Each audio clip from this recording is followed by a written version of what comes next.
মনোরমে মগের দুনিয়ায় আপনাকে স্বাগত। আপনি এখানে পাবেন সব নিত্য নতুন সব ধরনের মগ।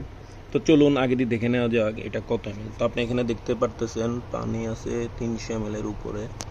এ হলো দাগ, এ হলো পানি, ধরুন 320 ml। তো আমি পানিটা এখানে ঢালতেছি। তো আপনি দেখলেন এখানে কত এমএল পানিটা। তো চলুন এটা হাইট লেন্থ কত দেখা যাক। এটা হাইট হলো 4 ইঞ্চি আর লেন্থ হলো আপনার 3 ইঞ্চি। তো এবার চলুন আমরা পুরো মগটা একটু দেখি। তো দেখতে পারতেছেন এটা, সরি ট্রেনের সাউন্ডের জন্য। তো আপনি এটা দেখতে পারতেছেন চারদিক দিয়ে খুব সুন্দর একটা কফি বিন দিয়ে, কফি লেট বিভিন্ন লেখা দিয়ে খুব সুন্দর একটা ডিজাইনের একটা মগ রয়েছে, কোয়ালিটি হেভি। তো এই মগটি যদি কিনতে চান অবশ্যই আমাদের ওয়েবসাইট ভিজিট করতে হবে। এটা হলো যে কথা। তো ওকে, ধন্যবাদ।